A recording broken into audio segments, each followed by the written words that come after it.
इडमो अर्हन्ताडं इडमो सिद्धाडं इडमो आयरियाडं इडमो छायाडं इडमो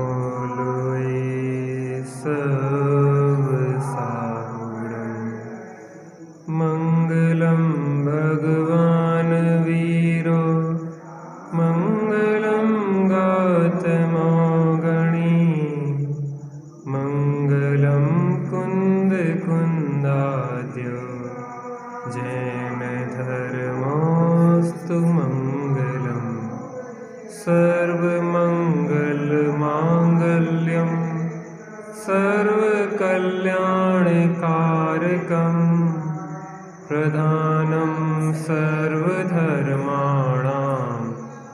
जैनं जयतु शासनं जैनं जयतु शासनं जीवमजीवं दवं जिणवरवसहेण जेणणे दिट्ठं देविन्दविन्दवन्दं वन्दे तं सर्वदा शिरसा आत्मज्ञान ही ज्ञान है शेष सभी अज्ञान आत्म शांति का मूल है वीतराग विज्ञान वीतराग विज्ञान। राम कहानी सुनो रे राम कहानी राम कहानी सुनो रे राम कहानी सुनत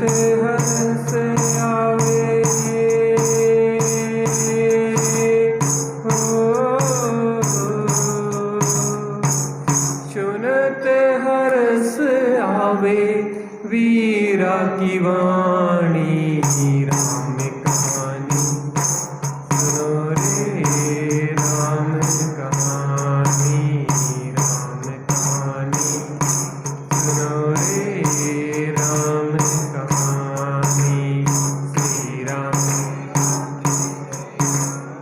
श्री राम श्री राम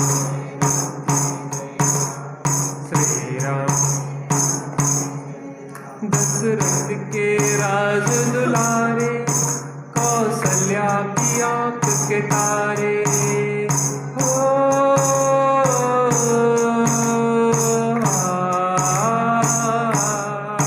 दशरथ के राज दुलारे कौशल्या की आंख के तारे वे सूर्यवंश के सूरज वे रघुकुल के उजियारे रवि सेण गुरुवर बोले हो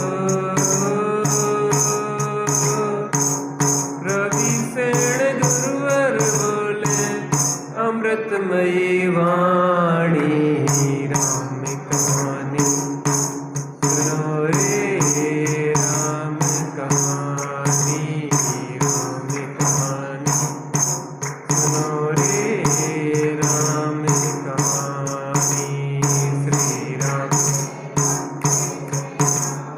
श्री राम श्री राम श्री राम वज्रवर्त धनुष गह करके रघुलाए सीतावर के हो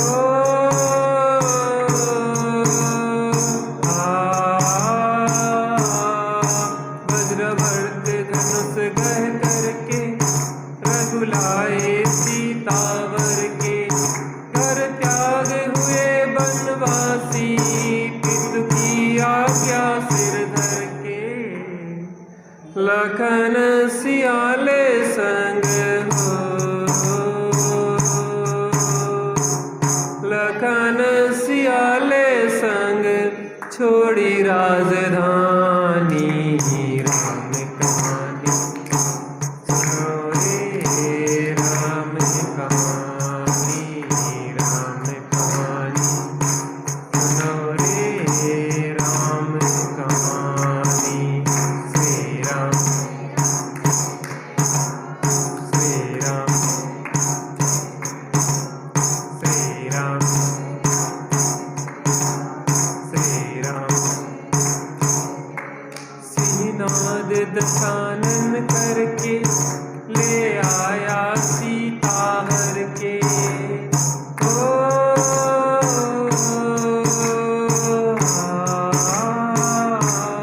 सिंहनाद दशानन करके ले आया सीता हर के रघुवर फिरे बन बन में सीता की रटन को रटते समता धरी सीता ने हो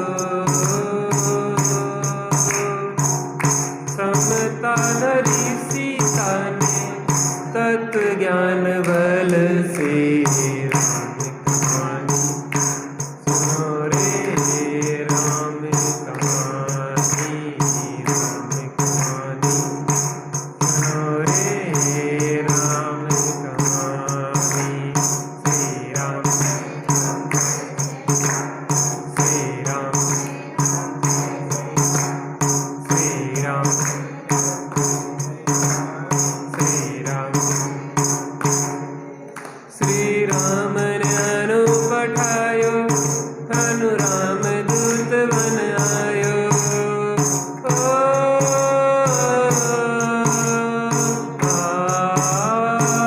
श्री राम ने अनु पठायो अनु राम दूत बन आयो सीता माँ की सेवा में रघुवर को संदेशा लायो और संग लायो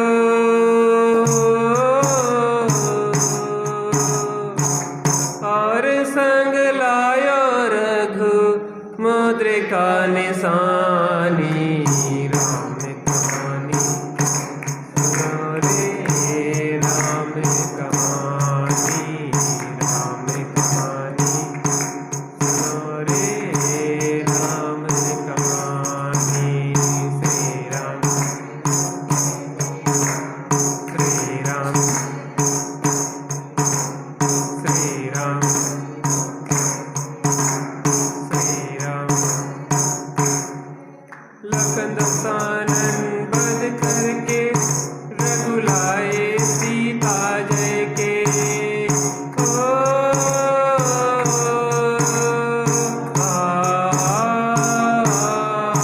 लखन दशानन बध करके रघुलाए सीता जय के और भेंट में दे दी लंका विभीषण ज्ञानी को जय के लखन सियाले संग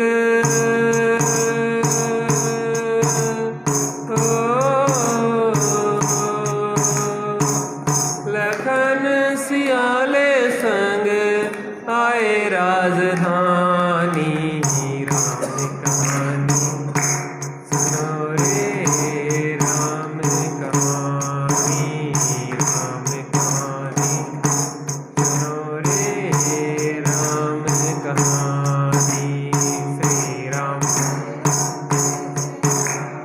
श्री राम श्री राम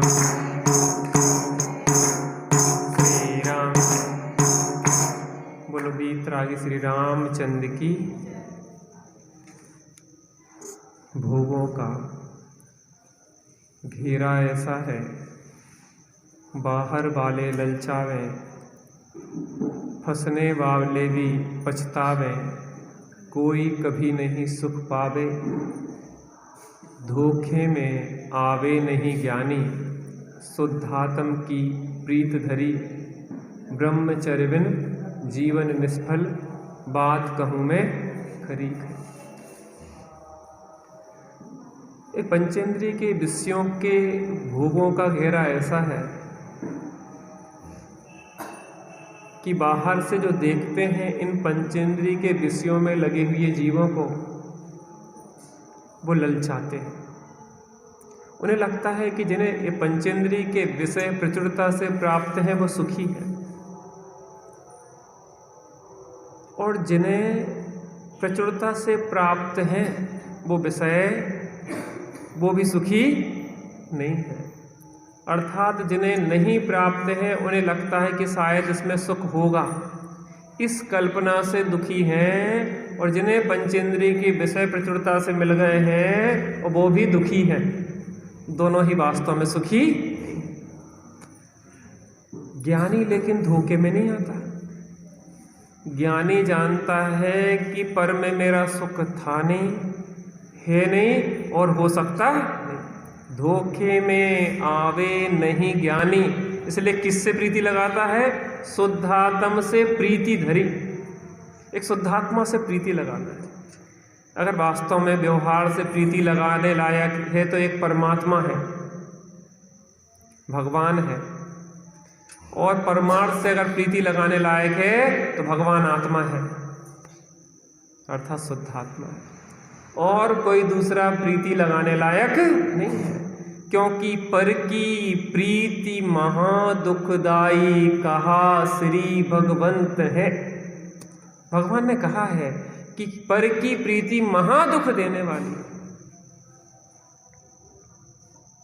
इसलिए पर से प्रीति नहीं लगाओ तो शुद्धात्मा से लगाओ, और शुद्धात्मा से नहीं ना लग पाए तो परमात्मा से लगाओ, और कहीं बाहर में देखने लायक नहीं है।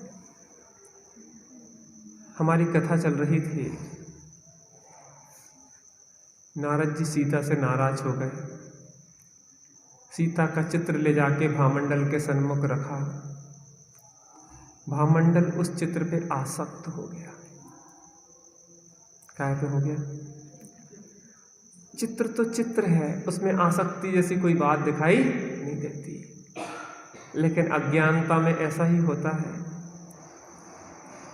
उस चित्र के माध्यम से जिसका वह चित्र है वो वहां तक पहुंच गया, और उस तक पहुंच के उसे प्राप्त करने की लालसा उसको जागृत हो गई। किसको प्राप्त करने की? सीता को। वो नाम नहीं जानता था कि ये किसका चित्र है, आखिर कहाँ की रहने वाली है, लेकिन यह मुझे चाहिए है, ऐसी अंदर में धुन सवार हो गई। अरे हमें जैसी पंचेंद्रिय के विषय भोगों को प्राप्त करने की धुन सवार होती है, वैसी धुन अगर एक बार शुद्धात्मा को प्राप्त करने की लग जाए तो अभी यही शुद्धात्मा प्राप्त हो जाए। कौन कहता है अनुभूति होती नहीं, अनुभूति होती तो है हम करते नहीं। कौन कहता है अनुभूति होती नहीं, अनुभूति होती तो है हम करते नहीं।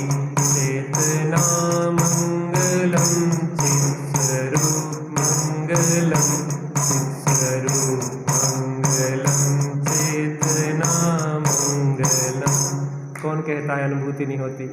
आवाल गोपाल सबको अनुभूति स्वरूप भगवान आत्मा अनुभूति में आ रहा है, बस ऐसा श्रद्धान उदित नहीं होता है, ऐसा ज्ञान उदित नहीं होता है, और उस स्वरूप में स्थिरता नहीं होती है। इसलिए हम मुट्ठी में रखी हुई जैसे सोने को कोई भूल जाता है, ऐसी स्वयं शुद्धात्मा हो के अपने को भूला हुआ है। बाहर में इतना खोजा सुख हमने, आज तक सुख मिला कि नहीं मिला? बचपन से अपन खोज रहे ना, खिलौना मिल जाएगा तो सुखी हो जाएंगे, साइकिल मिल जाएगी तो सुखी हो जाएंगे, अच्छे कपड़े मिल जाएंगे तो सुखी हो जाएंगे, अच्छा भोजन मिल जाएगा तो सुखी हो जाएंगे। सुखी होगा कि नहीं होगा? अच्छी टॉफी मिल जाएगी तो सुखी हो जाएंगे। सुखी होगा कि नहीं होगा? नहीं होगा। होगा?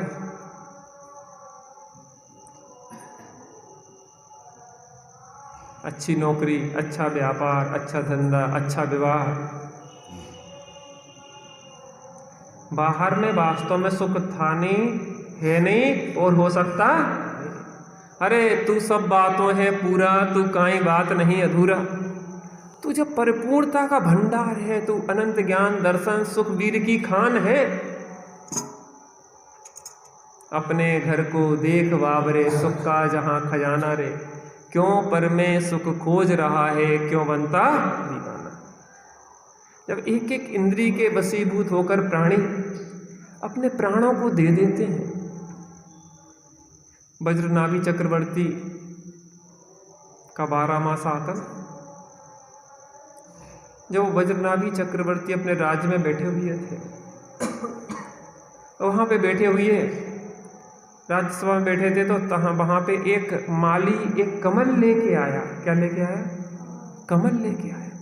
एक सहस्त्र दल कमल, सुंदर कमल जो बगीचे में हुआ था, तालाब में हुआ था, उसको राजा को भेंट करने के लिए आया। जैसे ही राजा ने हाथ में लिया, उसको देखा और उन्हें बैराग हो गया। ऐसा क्या देखा उस कमल में जिसको देख के बैराग हुआ? देखो वज्रदंत आए, अपनी सभा लगाए, ताके पास बैठे राय 32,000 हैं। इंद्र कैसे भोग सार, रानी 96,000, पुत्र 1,000 महान गुणगार है। वज्रदंत चक्रवर्ती अपनी सभा में बैठे। चक्रवर्ती जानते हैं, 6 खंड के अधिपति। देखो वज्रदंत आए, अपनी सभा लगाए, ताके पास बैठे राय 32,000 है। 32,000 मुकुटबद्ध राजा उनके चरणों में नतमस्तक रहते हैं। 6 खंड के 32,000 राजा। इंद्र कैसे भोग सार, इंद्रों के जैसे भोग हैं जिनको। रानी 96,000, एक से एक सुंदर 96,000 रानियां हैं। पुत्र 1,000 महान गुणगार हैं, 1,000 पुत्र बहुत महान गुणवान हैं। ऐसो काल पाए माली, लायो एक डाली, तामे अली अम्बुज मरण भयकार है। ऐसा काल को पाके एक माली आया, तालाब से एक सहस्त्रदल कमल लाया, और जैसे ही राजा ने अपने हाथ में सहस्त्रदल कमल को लिया और जैसा ही देखा, तामे अली अम्बुज मरण भयकार है। एक भोरा मरा हुआ दिखा। कौन? भोरा। भोरे में यह सामर्थ्य होती है कि वो लकड़ी को भी छेद दे, लकड़ी को छेद देता है, लेकिन उस फूल के कोमल पत्ते को नहीं छेद पाया, क्योंकि उस फूल के और रस ले लूं और रस ले लूं और रस ले लूं, ऐसी लालसा के वशीभूत होके उसने वहां पे क्या किया? प्राण गंवा दिए। नासिका के हेतु भयो, भोग में अचेत, सारी रैन के कलाप में विलाप एन करे हैं। नासिका इंद्री के वशीभूत होकर, काय के? नासिका के हेतु भयो, भोग में अचेत। जे भोरा एक नासिका इंद्री के वशीभूत होकर, काय में न वशीभूत होकर? एक नासिका इंद्री के वशीभूत। नासिका के हेतु भयो, भोग में अचेत, सारी रैन के कलाप में विलाप एन करे हैं। पूरी रात भर बिलखता रहा ये, थोड़ा और थोड़ा और थोड़ा और रस ले लूं, थोड़ा और रस ले लूं। होते होते वो कमल बंद हो गया, उसका दम घुटा और उसी में मर गया। त्यागी जी के साथ हम यहाँ पे जाते मरघटा तरफ घूमने, तो त्यागी जी कहते मरघटा नहीं है, ये जलघटा है। उसका नाम क्या है? जलघटा है ये। मरघटा तो तुम जो बना रहे हो वो है, जिस पे अहंकार करते कि मेरा मकान, ये मकान नहीं है, ये क्या है? मरघट है। अब कैसे मरघट में मनना है? 1 मंजिला, 2 मंजिला, कपड़ा वाला कि महल वाला? कौन सा मरघट चुनना अपन को? अरे मरता वहाँ थोड़ी ना मरता कोई, मरता तो यहाँ है, जिसको अपने बड़ी अच्छी तरह से तराश के बन मारे कि इसको ऐसा होना चाहिए, इसको ऐसा होना चाहिए, ऐसा करो, ऐसा करो, ऐसा करो, ऐसा करो। और एक एक चीज पूरी जीवन की समय, शक्ति, बुद्धि, सामर्थ्य सब कुछ उसके लिए झोंक देता। बड़े से बड़े पैसा वाले भी कर्जा लेके मकान बनवाते। थोड़ा एक बार खर्च कर लो फिर तो चुकाते रहेंगे, थोड़ा और खर्च कर लो चुकाते रहेंगे। और वो कर्जा करके भी बना लेते, एक बार बन जान दो बस। और शहरों में तो ऐसा है कि लोन ले लेते, लोन 1 करोड़ को मकान है तो 25 साल की लाने लोन, 25 साल में जिंदा बचे मर गए तो वहाँ मकान भी नहीं है, पता पड़े कि कोनो दिन इतना कर्जा हो जाएगा, चुका नहीं पाए तो तुम्हारी वो सब कुछ भी तुम्हारा नहीं, कार तुम्हारी नहीं, तुम्हारा मकान नहीं है, तुम्हारा टीवी नहीं है, तुम्हारा फ्रिज नहीं है, सब लोन पे है। और एक दिन पता पड़ा कि वे लोन नहीं चुक पाए और तुम पता पड़ा रोड पे खड़े। ऐसी दशाएं हैं पैसा वालों की जो प्रदर्शन करते हैं पैसे का, ठोस आधार नहीं है, दिखाना दूसरों के लिए अपने जीवन को बर्बाद कर रहे हैं। तो वो सोच रहा था कि थोड़ा और थोड़ा और थोड़ा और उसी में उसने प्राण छोड़ दिए। नासिका के हेतु भयो भोग में अचेत सारी, रैन के कलाप में विलाप में ये न करें। वो तो भोरा की बात हो गई। अब राजा चक्रवर्ती क्या विचार करते हैं, मैं तो पांचों ही को भोगी भयो, जोगी नाही विषय कसायन के जाल माही पर्यो है। अरे वो तो 1 इंद्री के वशीभूत होकर भोरा मर गया, मैं तो 5 इंद्री के वशीभूत होकर हर क्षण क्षण तड़प तड़प के मर रहा हूं, मेरा क्या होगा। जब एक एक इंद्री के वशीभूत होकर जीव प्राण दे देते हैं, मछली काय के वो मांस की लोलुपी रहती है और वो बंसी में लगी हुई मांस को खाने आती है और प्राण रसना इंद्री के वशीभूत हो अपने प्राण दे देती है।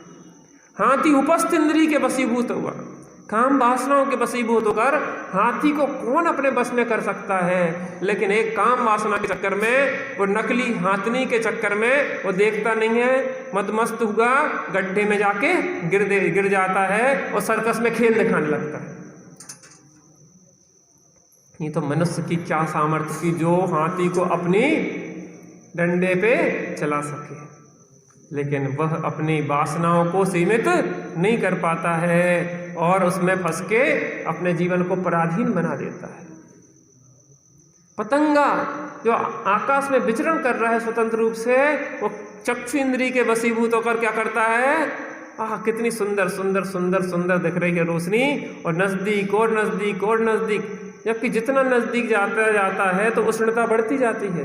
समझ में भी आता है कि यहाँ पे खतरा है, उसके बाद भी उसकी और नजदीक से चाह पाने की उसको जला के भस्म कर देती है, उसको कर देती है कि हमें भी कर देती है। आज हमारे बच्चे जिन वासनाओं के चक्कर में भस्म हो रहे हैं, उनकी दुर्दशा की कहानियां जगह जगह प्रसिद्ध है। रानीपुर की बात नहीं कर रहा मैं, बाहर की जो स्थितियां देखने में आती हैं, सुनने में आती है कि एक एक श्रद्धा के 35-35 टुकड़े कर दिए जाते हैं। पता होगा आपको प्रसंग, ये होता है बिना शादी किए हुए रह रही थी और उसका मन आया तो उसने 35 टुकड़े करके नष्ट कर दिया। ये है, किसी को पता ही नहीं पड़ता है कि माता पिता सोचते हैं कि बच्चे हमारा नाम रोशन करेंगे, लेकिन पता पड़े कि उनकी रोशनी ही गुम हो गई है, उनका जीवन ही नष्ट हो गया। कहते हैं दूर के ढोल सुहावने और पास में ढप ढप होए। दूर से ये बातें बहुत अच्छी लगती हैं, लेकिन पास जाके देखते हैं तो इनकी गंदगी देख के घृणा होती है। 5 इंद्रिय के वशीभूत हुआ यह प्राणी कैसे अपने जीवन को बर्बाद कर रहा है। हम तो 5 ही के भोगी भय, जोगी नहीं विषय कसायन के जाल माही परे हैं। जो न अवहित करो जाने कौन गति पर्यो। अभी हित नहीं किया तो कब करेंगे। ये पंचम काल है, शक्ति सहनहीन हो जाती है। युवावस्था में धर्म कर लोगे तो कर लोगे, वृद्धावस्था में शरीर काम नहीं देता। 5 इंद्रियां शिथिल हो जाती है, कान से सुनाई नहीं देता है, आंखों से दिखाई नहीं देता है, बुद्धि काम नहीं करती है। अब कैसे सुने, कैसे समझे और कैसे कल्याण करें। हुकमचंद जी भारल एक घटना सुनाते हैं कि एक व्यक्ति हमारे पास आया, कहने देखो भैया हमारी माता जी को संबोधन कर दो, उनकी समाधि करवा दो। नहीं कि भैया उन्हें कितनी उम्र है, कहने 100 साल की हो गई। अच्छा, कहने उन्हें सुनाई तो देती है, कहने सुनाई तो नहीं दे, 10 साल से नहीं दे रहा उन्हें।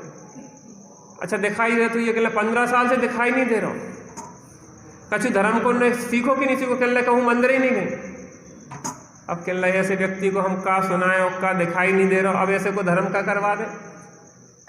अरे भैया धर्म ऐसा नहीं होता है कि बस एक क्षण में गए और इंजेक्शन लगा दो, ऐसा नहीं होता है। जीवन भर जो करता है उसकी डकार आती है व्यक्ति को, जीवन भर की बात है डकार।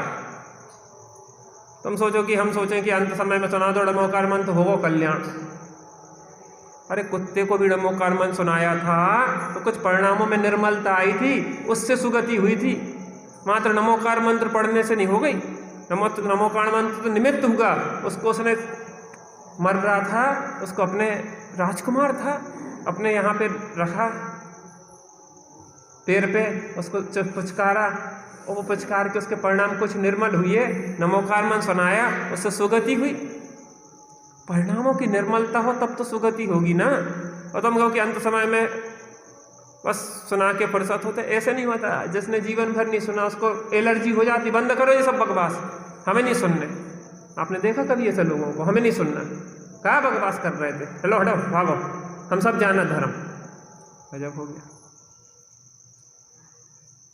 ये दशाएं होगी, उनकी नहीं हमारी। हम एक रिश्तेदार के गए, हमने शायद पहले ही बताई थी, तो उनके पास गए। ज़्यादा धर्म वगैरह को वे रुचि नहीं थी। अब धर्म के नाम पे व्यक्ति क्या करता, ऊपर का थोड़ा औपचारिकता कर लेता, स्वाध्याय वगैरह नहीं करता, तत्व की बात समझता नहीं है, तो वो औपचारिक धर्म क्या है तो ऊपर ऊपर रह जाता। उनके पास गए, उन्हें सुनाते थे तो उन्हें कुछ हूँ हकार होते ही नहीं थी। एक रिश्तेदार आई, कोई उनकी, उनने कही कि काय जीजा दूध जलेबी खाने, क्या बोले दूध जलेबी के लिए? हाँ। इतनी देर से गुमसुम पड़े थे और दूध जलेबी के नाम पे एकदम से चेतना जागृत हो गई, क्योंकि अंदर में कौन बस रहा था? भगवान बस रहे थे कि दूध जलेबी बस रही थी? अरे जो जीवन भर किया है उसी की डकार आती है, तत्काल में काम नहीं बनता है। इसलिए जो छोटे छोटे बच्चे हैं ना, इनके संस्कार जो कहीं चले जाएंगे लेकिन इनके संस्कार नहीं जाएंगे, इस बात को ध्यान रखना। गारंटी है इन बच्चों की। हम कभी कभी बच्चे भटक भी जाते हैं जवानी में, कई गलतियां भी हो जाती हैं, लेकिन ये गारंटी है कि उन्हें समझ में तब आता है जब ठोकर खा लेते हैं। ठोकर खा लेते हैं। कई बार बच्चों को हमारे ऊपर भी नाराजगी होती है कि चाचा तो टोकते ही रहते हैं। उन्हें पता नहीं है कि ज़माना बदल गया है। ज़माना बदल गया है तो मुसीबतें भी बढ़ गई हैं आपकी। ज़माने के हिसाब से संघर्ष भी बढ़ गए हैं, समस्याएं भी बढ़ गई हैं। एक पिता अपने पुत्र को टोकता रहता था, पुत्र को बहुत गुस्सा आती थी। पिताजी टोकते ही रहते हैं, टोकते ही रहते हैं, टोकते ही रहते हैं, बहुत गुस्सा आती थी। बच्चे को एक दिन इतनी गुस्सा आई कि पिताजी को मारने के लिए चला गया। काय के लिए चला गया? मारने के लिए चला गया। नंगी तलवार ली और मारने के लिए चला गया। पूर्णिमा की रात थी। पति पत्नी दोनों माता पिता बैठे हुए चांद को निहार रहे थे। पत्नी बोली कि देखो कितना सुंदर चांद है, कितना खिला हुआ चांद है, कैसी 16 कलाएं हैं। पिताजी बोले देखो लेकिन इसमें दाग है, इस चांद से अच्छा तो हमारा बच्चा है, उसमें दाग भी नहीं है। और मैं चाहता हूं कि जो इतना अच्छा है उससे भी अच्छा हो हमारा बच्चा। क्या चाहते हैं हम? हमारा बच्चा इससे भी अच्छा हो, इसमें तो दाग है, उसमें वो दाग भी न रहे। और जैसे ही ये बात सुनी तो तलवार हाथ से छूट के नीचे गिर पड़ी। अरे मेरे पिता मुझे इतना चाहते हैं और मैं तो ये समझता था कि पिताजी कमी ही कमी देखते रहते हैं। पिताजी को आज तक कोई अच्छाई ही नहीं दिखी। उस मूर्तिकार की तरह है कि जो अपने बालक, उसका बालक की मूर्तियां उसके पिता से महंगी बिकने लगी, लेकिन पिताजी कभी संतुष्ट नहीं हुए। गुस्सा आ गई, पिताजी तुम्हारी तो 10,000 में बिकत और हमारी 1,00,000 में बिकत मूर्ति, और तुम हमसे जलने लगे हो। लगता कभी किसी पिता को अपने बच्चे से जलन नहीं होती, ध्यान रखना। लेकिन वो ये चाहता है कि जितनी ज़्यादा बढ़ोतरी हो सके उतना ये आगे बढ़े। इसमें अभी बहुत क्षमताएं हैं। गुरु को कभी भी अपने शिष्य से जलन नहीं होती, लेकिन ये भाव हमेशा रहता है कि ये आगे बढ़े। त्यागी जी हो चाहे बड़े पंडित साहब हो, कभी ऐसा थोड़ी ना बड़ाई करेंगे, उन्हें तो कमी ही कमी दिखेंगी। अभी ये कमी और है, अभी तो ये कमी और है, और ये कमी और है। बड़े पंडित साहब के से प्रशंसा सुनी क्या? डांटते रहे जिंदगी भर, लेकिन उनकी डांट में, उनकी टोक में ही हमारे जीवन क्या सुधार था। इसलिए कहते थे कि हमारे टोकने वाले चले गए। आज हमारे भाग्य से हमारे पास त्यागी जी हैं। आज कितने लोग हमारे पे सिर माथे बचे हैं, आप सोचो। जो है उसका पूरा लाभ ले लो भैया। हाँ, पुत्र चरणों में गिर गया, पिताजी मैं समझता था कि आप मुझे हमेशा टोकते रहते हो, लेकिन मुझे आज समझ में आया कि आप मुझसे कितना प्रेम करते हो। पता, आपको वही टोकता है जो आपसे प्रेम करता है। आप रोड पे घूम रहे हो, गाड़ी आ रही है, जा रही है, आ रही है, जा रही है, हजारों सैकड़ों लोग जा रहे हैं। आपको वहाँ से हटाएगा तो कोई नहीं, जो आपका परिचित होगा, आपका हित चाहता होगा, वो हटाएगा। और आप नहीं हटोगे तो गाल में चाटा ही मारेगा। वो चाटा नहीं है, वो तुम्हारी जीवन रक्षा है। माँ चाटा मारती है, दूसरे को क्या करने? तुम जियो चाहे हमारे हमें का मतलब। लेकिन जिसको अंदर से आत्मीयता होती है, जो अपना समझता है, जो हित चाहता है, वो डांटता भी है, टोकता भी है, समझाता भी है, प्रेम भी करता है उससे ज्यादा।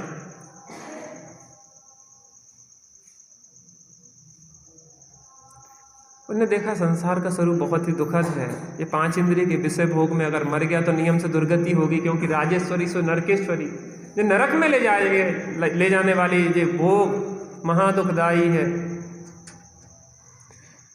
इन भोगों से कभी तृप्ति होने वाली नहीं है। उन्होंने अपने पुत्रों को बुलाया, पुत्रों से कहा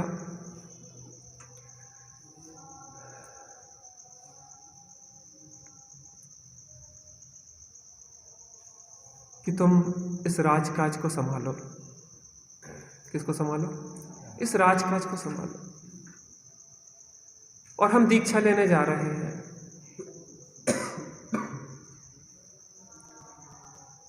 हम तो कर्म शत्रुअन की फौज सो लड़ेंगे, राजभार शीस धरो, प्रजा को हित करो। हम तो कर्म शत्रुअन की फौज सो लड़ेंगे। हे बच्चे, तुम इस राजभार को शीश पे रखो, प्रजा का हित करना, और हम कर्म रूपी शत्रुओं से लड़ने जा रहे हैं। संतानें भी कैसी होती हैं, उनका उत्तर सुनो। तुम बुरो जान छोड़ो, हमें जग जाल बोरो, तुम रे ही संग महाव्रत हम धरेंगे। हम तो ओगाल को ना अंगीकार करेंगे। पिताजी, आप इसको बुरा जान के छोड़ रहे हो कि भला जान के? बेटा, बहुत तकलीफें हैं, परिग्रह चिंता दुखी जानो। आप बुरा जान के छोड़ रहे हो तो आप हमसे प्रेम करते हो कि हमसे द्वेष करते हो? हम बहुत चाहते बेटा, तो बुरी चीज अपने प्रिय व्यक्ति को बुरी चीज दी जाती क्या? अगर आप हमारा हित चाहते हो, हमारा भला चाहते हो, हमारा कल्याण करना चाहते हो, तो हमें ये चीज क्यों दे रहे हो जिसको तुम बुरा जान के छोड़ रहे हो? तुम बुरो जान छोड़ो, हमें जग जाल बोरो, संसार रूपी जाल में डुबोना चाह रहे हो। तुम रे ही संग महाव्रत हम धरेंगे, हम तो उगाल को ना अंगीकार करेंगे। उगाल को अंगीकार नहीं करेंगे। आपने छोड़ा और हम ग्रहण कर ले। अरे, उगाल को खाने वाले तो कोई कुकर सुकर होते हैं, भद्र पुरुष नहीं होते हैं। हम नहीं लेंगे पिताजी, तुम्हारे साथ ही महाव्रत धरेंगे। आप रामायण का उस प्रसंग याद करें जब दशरथ दीक्षा लेने जाने लगे तो भरत कहने लगे मैं भी दीक्षा लेने चलूंगा। और भरत सही बताएं इतने बैरागी थे, बचपन से ही बैरागी थी, उन्हें तो इच्छा नहीं थी कोई। उन्हें मौका मिला, वो भागना चाह रहे थे, पिताजी के साथ कह रहे हम भी चलेंगे, हम भी चलेंगे, जैसे बच्चा जिद पकड़ ले कि हम भी चलेंगे, बज्जी कह रहे ऐसे ही हम भी जंगल चलेंगे। अब माँ के कहीं को चिंता हो गई, उसने कहा कि बच्चे को कैसे रोकने की, इसको राज दे दिया जाए तो जो रुक जाएगा। दशरथ ने भी कहा ठीक है ले लो। राम की प्रकृति जानते थे कि इन लोगों में इतना प्रेम है, भाइयों में कोई बन जाए उसे कछु फर्क नहीं पड़ा। राम बन जाए कि भरत बन जाए कि कोनो बन जाए राजा, उसे कहाँ फर्क पड़ा, घर को धन तो घर ही में है। राम से कहा कोई बात नहीं ठीक है, पिताजी जैसी आज्ञा।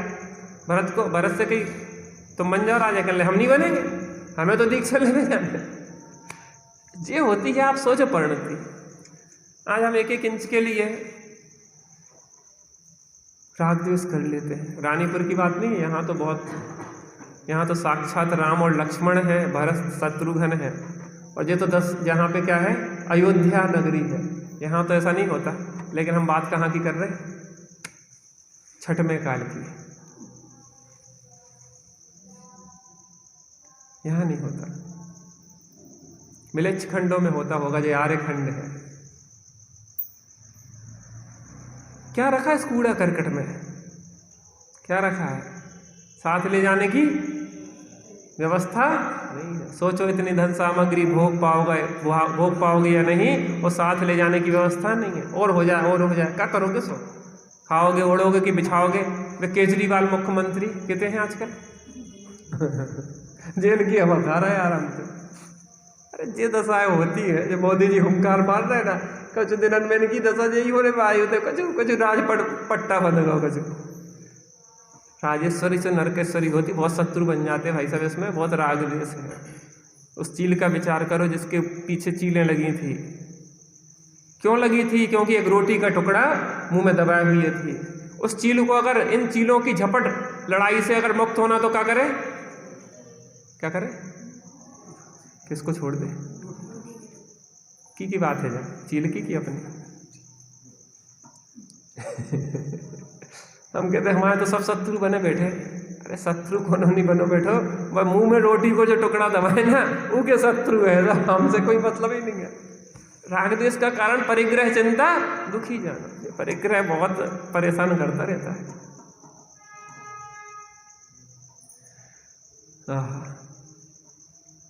तुम बुरो जान छोरो, हमें जग जाल बोरो, तुमरे ही संग महाव्रत हम धरेंगे, हम तो गाल को अंगीकार करेंगे।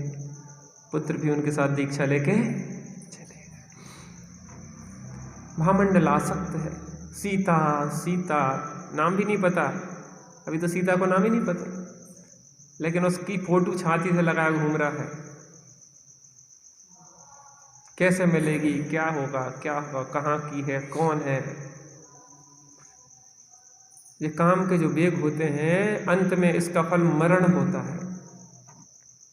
क्या होता है, मरण होता है अंत में।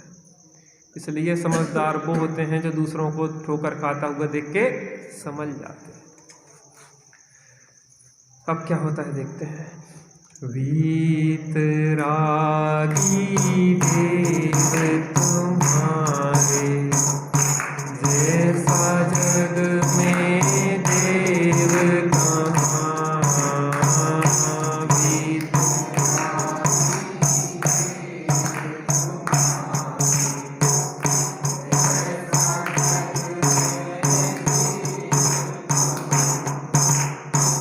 मार्ग बताया है जो जग को, कह न सके कोई और यहाँ।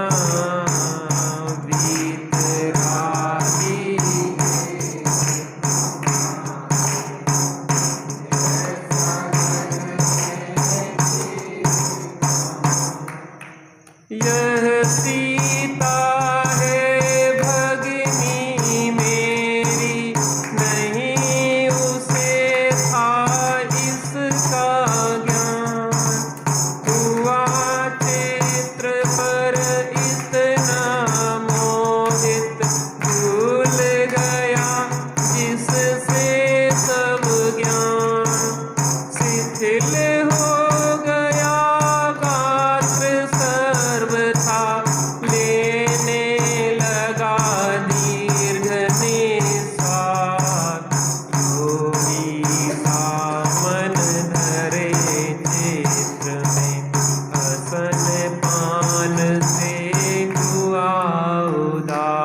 पता नहीं था कि जिसकी फ़ोटो लिए हम विवाह के लिए घूम रहे हैं वो मेरी बहन है सगी।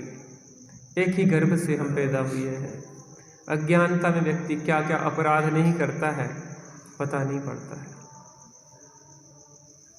वासना इतनी खराब होते हैं कि सगे संबंधियों को भी वासना का व्यक्ति शिकार बना लेता है। ये तो अनजानता की बात है, लेकिन जानबूझ के भी आजकल कैसी कैसी दशाएं हो रही हैं, इसलिए बहुत सावधान रहने की जरूरत है।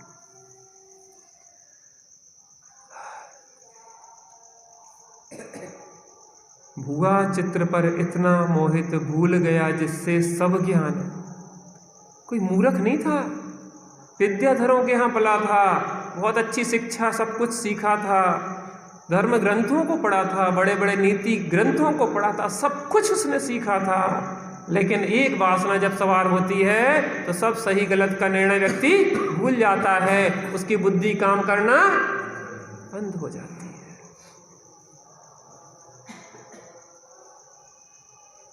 अपन देखते हैं इन बातों में, जब ये वासनाएं हमारे ऊपर सवार होती है तो सही गलत का निर्णय भी बुद्धि ले नहीं पाती और बीमार रहने लगा, गहरी गहरी सांसें लेने लगा, योगी की तरह ध्यानस्थ हो गया। बस फोटो की तरफ देखता रहता था, कैसे प्राप्त होगी, कैसे प्राप्त होगी, कहाँ की है, कौन है, कोई तो बताओ, कोई तो बताओ। अरे ऐसी प्रीति किससे लगाओ? परमात्मा से लगाओ। बह कुमार चित्रस सुता का करता बारंबार विचार, जहाँ चित्र इतना सुंदर है वो प्रत्यक्ष का कैसे पार। उस कुमार के महामोह की प्रसरित हुई जगत में बात, आए राज भवन में नारद बन करके बिल्कुल अज्ञात, वीतरागी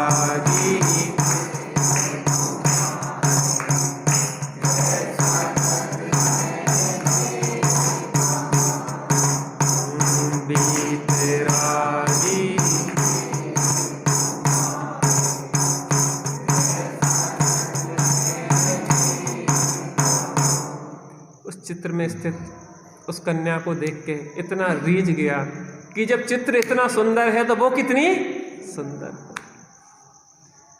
जब एक रतन अनमोल है तो फिर रत्नाकर कैसा होगा, जिसकी चर्चा ही है सुंदर तो वो कितना सुंदर होगा। जब एक रतन अनमोल है, जिस शुद्धात्मा की चर्चा इतनी सुंदर है वो शुद्धात्मा कितना सुंदर हो। एक बार देखो तो सही। आचार्य देव कहते हैं कौतूहल में भी देखो। कैसे देखो? कौतूहल में एक बार देखो, शुद्धात्मा को देखें तो आदमी को भीड़ में कहीं भीड़ लगी हो ना, कुछ चल रहा हो तो आदमी कौतूहल में भीड़ के अंदर घुस जाता, चाहे पिट पिट जाए, लड़ाई झगड़ा हो तो पिट पिट के भगने पड़े, लेकिन घुसता जरूर है। तुम्हें ऐसा नहीं लगता एक बार कि शुद्धात्मा देखने लायक है? आचार्य देव बार बार जिसके गीत गा रहे हैं, जिनवाणी ग्रंथ जिसकी महिमा से भरे पड़े हैं, एक बार उस शुद्धात्मा को देखे तो सही कैसा होगा। जिसके दीवाने हैं ज्ञानी, हर धुन में वही सवार रहे, बस एक लक्ष्य बस एक पक्ष, हर श्वास उसी के लिए बहे। जिसको पाकर सब कुछ पाया, उससे भी बढ़कर क्या होगा। जिसकी चर्चा ही सुंदर तो, अरे इसके दीवाने ज्ञानी हैं, मूढ़ों के दीवानगी देखते हो, ज्ञानियों की दीवानगी देखो, जिसके दीवाने हैं ज्ञानी हर धुन में वही सवार रहे। जैसे भामंडल की धुन में उस कन्या का बार बार कैसी है, जैसे भामंडल उस कन्या के सीता के ऊपर रीझा हुआ है, बार बार सीता सीता की धन लगाए हैं, वैसे ज्ञानी किसके दीवाने होते हैं? शुद्धात्मा के।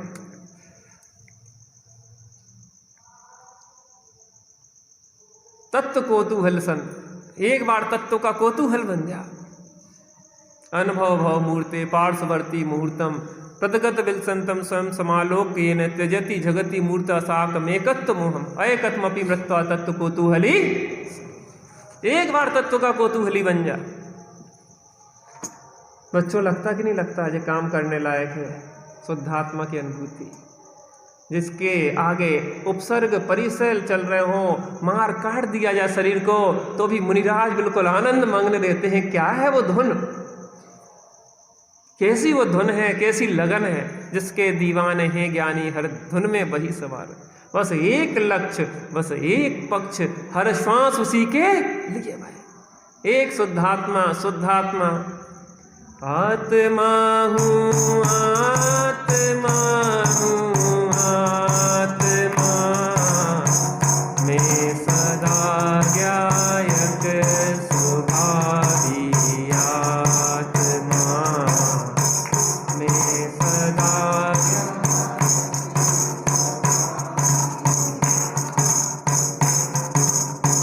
शस्त्र से भी मैं कभी कटता नहीं, शस्त्र से भी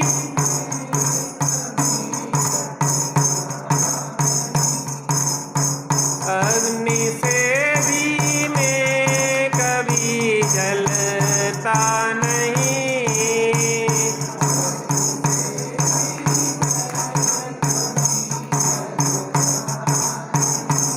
जल गलाए तो कभी गलता नहीं, जल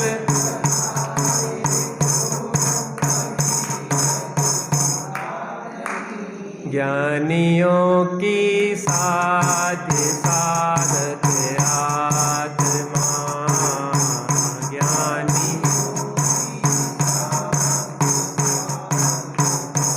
आत्मा हूँ, आत्मा हूँ, आत्मा आत्मा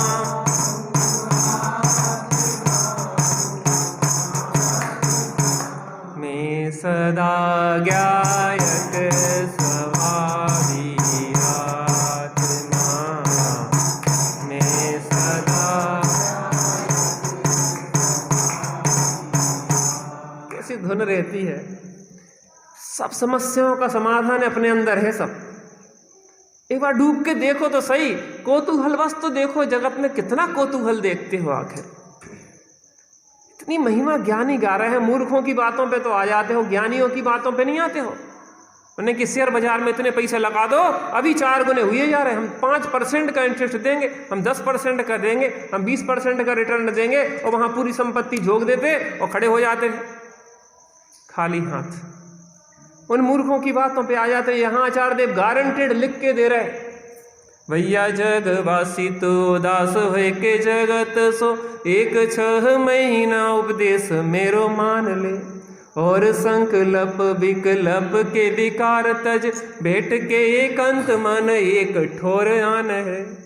तू ही सर जल ताको, तू ही है कमल ताको, तू ही मधुकर है, सुवास पहचान ले, प्राप्ति न होए है कछु, ऐसो तू विचारत है, सही होए है प्राप्ति स्वरूप यों ही जान ले। कैसी मूर्खता की बात कर रहे हैं। आचार्य देव कह रहे थे मैं गारंटी लिख के दे रहा हूं, गारंटी कार्ड। कितने लोग तैयार हैं माता, कितने लोग तैयार हैं आचार्य देव की बात मानने के लिए? गारंटी, आत्मा न मिले, आत्मा की अनुभूति ना हो, निर्विकल्पता ना आए, अतीन्द्रिय आनंद का वेदन नहीं हो, निहाल ना हो जाओ, नाचने ना लग जाओ, तो मुझसे कहना मैं दूंगा तुम्हें। 6 महीना अभ्यास करके तो देखो, एक बार उदास हो के संसार से। बहुत बड़ी दुर्दशा है संसार की। क्या दशाएं हैं। आप चारों ओर नजर उठा के तो देखो क्या दुर्दशा हो रही है। पशु पक्षियों की नहीं, मनुष्य भी पशुओं जैसी दशा दुर्दशा है। थोड़ी अनुकूलता में बैठे हैं तो राग रंग भारा है। कितने युद्ध में कितने घर, कैसी कैसी स्थितियां बन रही हैं, रोटी रोटी को तरस रहे हैं, कैसे तड़प तड़प के मर रहे हैं, चारों ओर युद्ध चल रहे हैं। हम तो थोड़ी सी अनुकूलता है सो गाफिल होकर बिल्कुल लगता है कि बस यहीं पे परमानेंट जमे रहेंगे। अरे मौत पंखा झुला रही है,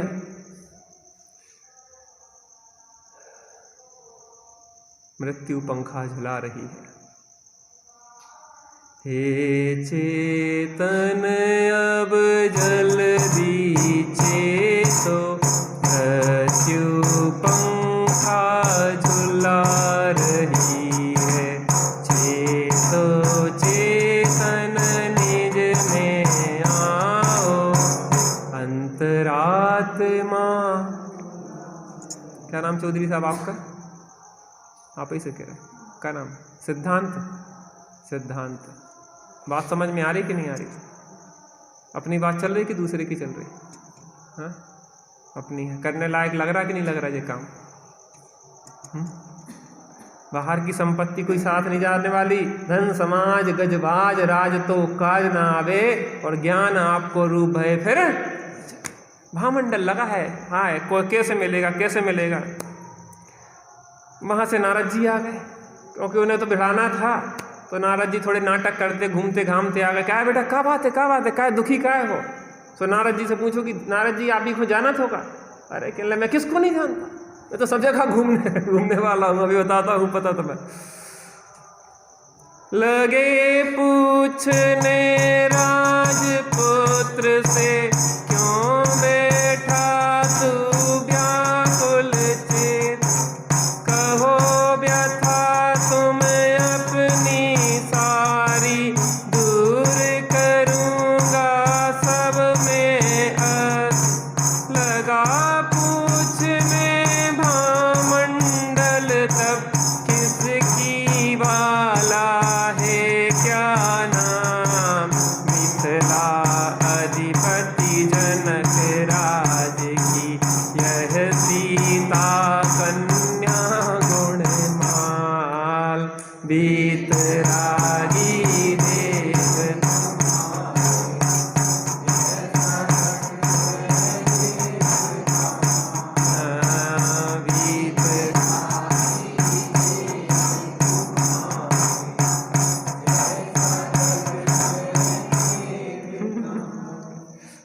मैं सबको जानता हूं, तुम क्यों चिंता कर रहे हो? तो बताओ ये कौन है?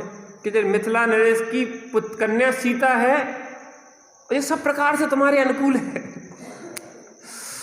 सतजीभ्या द्वारा विष का कहा न जा सकता है रूप, हे सुत यह कन्या जगती में सब प्रकार तेरे अनुरूप।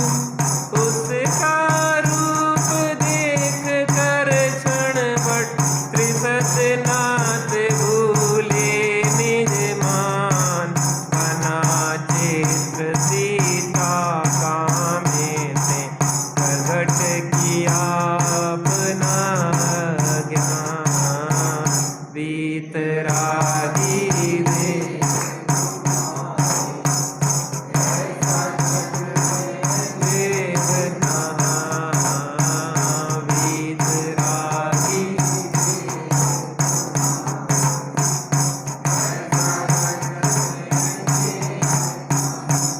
कहने लगे मैं किसको नहीं जानता। ये सीता है और इसकी 100 जिभ्याओं से भी इसका वर्णन नहीं किया जा सकता। इतनी सुंदर है और सब प्रकार से तुम्हारे अनुकूल है। अब विवाह होगा कि नहीं होगा? बच्चों होगा कि नहीं होगा विवाह? कब देखेंगे? आत्म राम आत्म राम,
मेरी मंगल उत्तम मेरी शरण हो।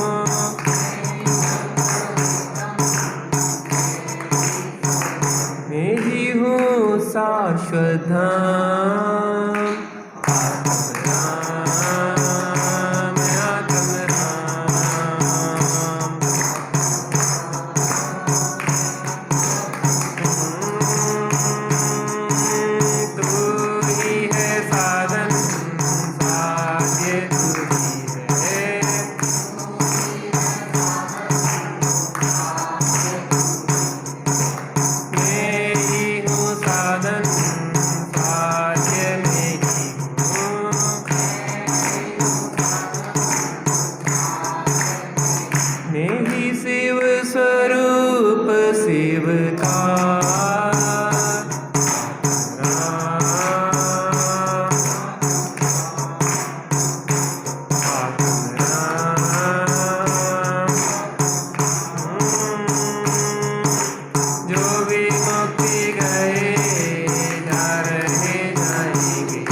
तो है तारणहार आत्म राम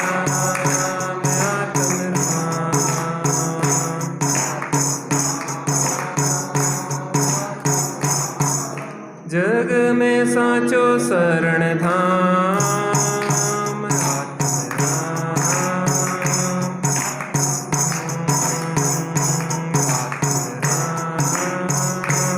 आत्म राम।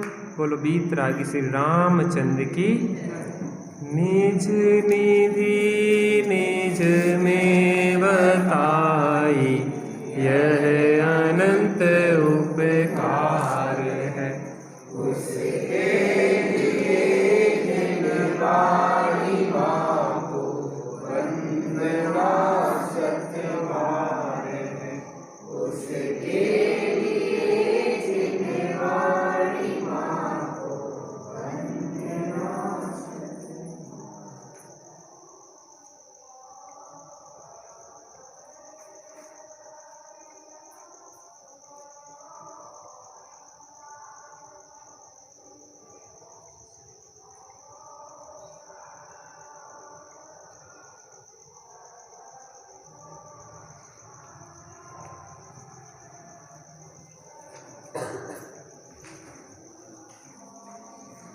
द्वादशांग जन्माणी माता की, महाजैन धर्म की, पंच परमेष्टि भगवान की।